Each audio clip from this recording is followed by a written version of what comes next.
Ireland come away from the Aviva Stadium with what was a dominant performance over England.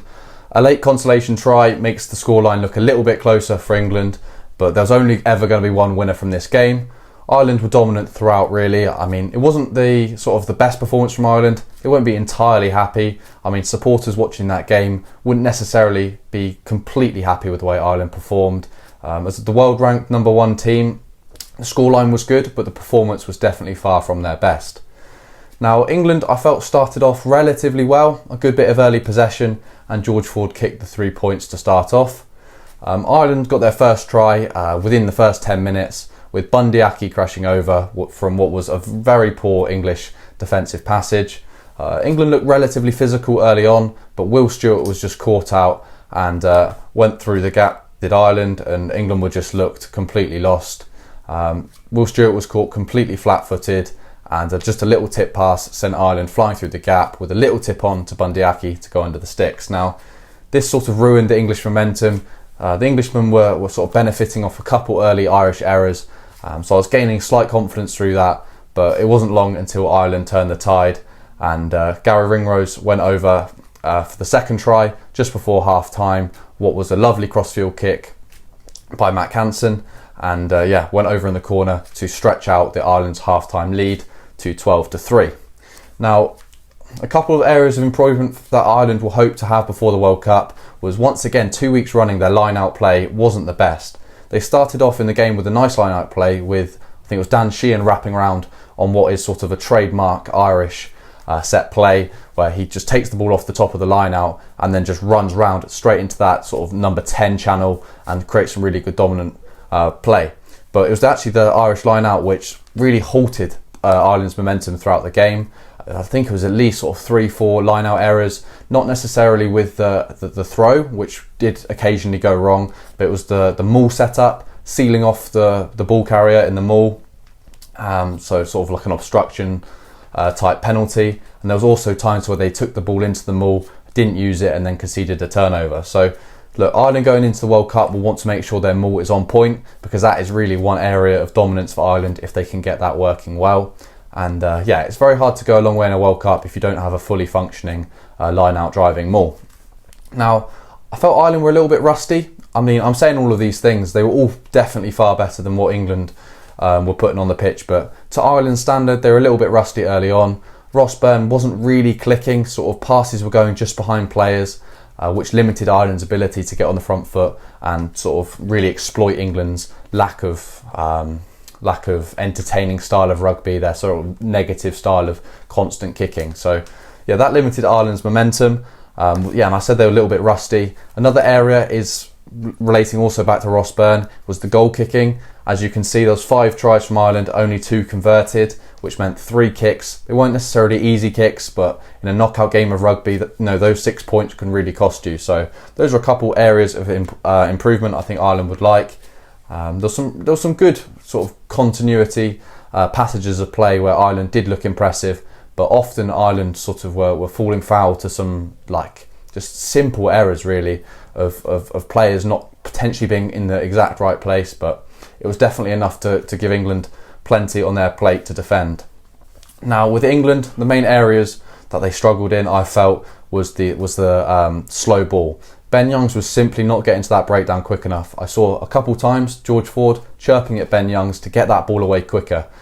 England did have a couple overlaps in the game, especially in the second half, but also some in the first half.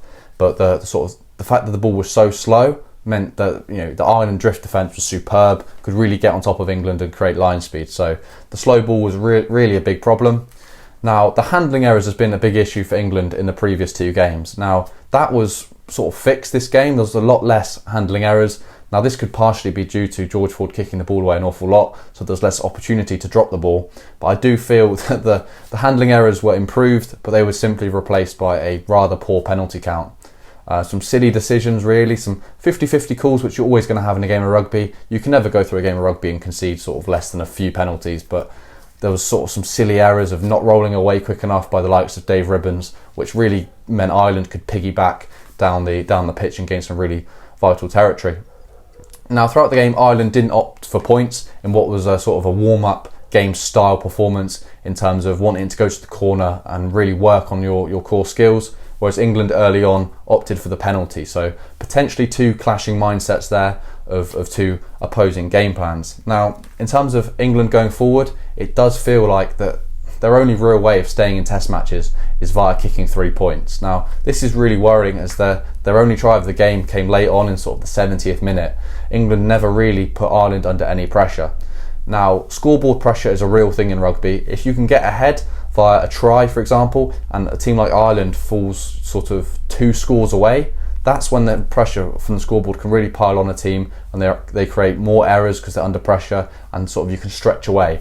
England taking the 3 points means teams never have to face this sort of pressure against England, which is very concerning from an English supporter's point of view. Now, just talking about a couple of the tries, I mentioned Bundy Aki going over with a nice little tip pass early on in the game. I've mentioned Ringrose going over in the corner, but it was the second half where Ireland really put together some proper tries via James Lowe, which was a lovely miss pass out to James Lowe, and he scooted in the corner. Matt Hansen showed some good instinctive finishing ability over in the opposite wing, crashing over with Freddie Stewart slightly overreading the play, and Matt Hansen simply came off of his right foot and went in over the try line. And then Keith Earls on his 100th appearance, a magnificent servant to Irish rugby and Munster alike, got his try on his 100th appearance, which is sort of fairy tale stuff. A brilliant finish in the corner and a nice celebration of sort of a barrel roll, and then a punch to the crowd. So I was very happy to see a player like Keith Earls, who has done so much for Irish rugby, sort of get the appreciation that he deserves, and the try really was the cherry on top of the cake. I mentioned England's only try coming from Carl Sinclair late on in the game. I did say before this in my preview to this game that I'll be happy if England just look dangerous and look like they can score. Now, I can't say this was the case. In the first half, we had a couple times where we were on the Irish 5 metre line, but at no point was I really on the edge of my seat feeling like England could go over here. It was rather one-dimensional. There was no sort of looking for an offload or a tip. It was simple one-out ball carriers. And against a defensively sound team like Ireland, the likes of Josh van der Fleer will simply double up on you, and you'll just lose your territory. So, yeah, very disappointing. England looked a little bit more dangerous when Marcus Smith came on later in the game, but look, it was a very poor attacking performance by England, which is really the third or fourth match in which they failed to score more than a try, which is just it's very disappointing from an Englishman's point of view.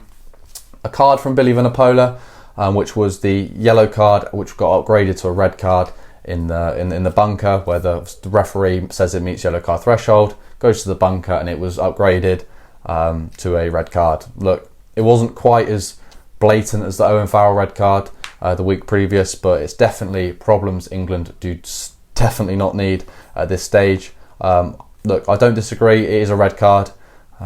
Billy V did sort of tuck that right arm, and it did connect with an Irishman's head. So look, you can't expect to get away with that in the modern game.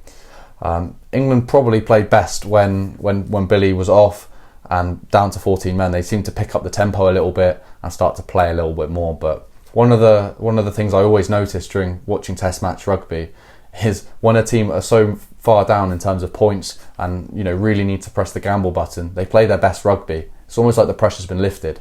Now, why can't England play that sort of mindset early on in the game? Now, I understand situations are different, fatigue levels, etc., but it's not necessarily what happens on the pitch, it's the mindset. And I thought England's mindset later on in the game looked a little bit more adventurous, and which was a more attractive style of rugby. They made a couple line breaks through Marcus Smith and Theo Dan, but we need to bring that same sort of energy from the off now. Steve Borthwick mentioned in his post-match review that we failed to improve on the major areas which were pointed out last week. Now, look, a team which isn't making progress is a very worrying thing. 2 weeks out from a World Cup, 2 match weeks out anyway, with this week being reviewed and then into the Fiji week. So look, it's very worrying times for England. Got a big game against Argentina, which off the back of these performances, you'd have to say they're underdogs for. Definitely with Argentina's impressive performances in the Rugby Championship. So look, disappointing watch for English supporters. Ireland supporters will be happy with the result. You can never really arguably too disappointed with the 19-point victory over England. But look, Ireland definitely have areas of improvement, and if they want to challenge teams like France, they'll have to tighten up on a couple of things. But the thing with Ireland is they'll always match the level of opposition. So if Ireland or South Africa were playing today, it's not to say that Ireland and South Africa would beat Ireland, because they'll always turn it up for the big games. But yeah, disappointing from England's point of view, and Ireland will definitely want better going into the World Cup warm-up matches. I predicted England to lose by 15 points, and England lost by 19, so I was around the right sort of ballpark. Many of you did mention how Ireland would pull away later on in the game. There's definitely signs of that, and some good tries sort of post the 60-minute mark really took the scoreboard into Ireland's hands, and they secured a comfortable victory at home. Let me know what you think of the game in the comments. Let me know what you think of the lack of progress from England and a potentially slightly underwhelming performance from Ireland, despite being sort of the classy Irish team, playing that lovely structure of many options for the ball carrier. So yeah, let me know what you think of that in the comments. And yeah, I'll see you in the next video, in which I'll be reviewing every single player in the starting 15's performances. So yeah, thank you very much for watching.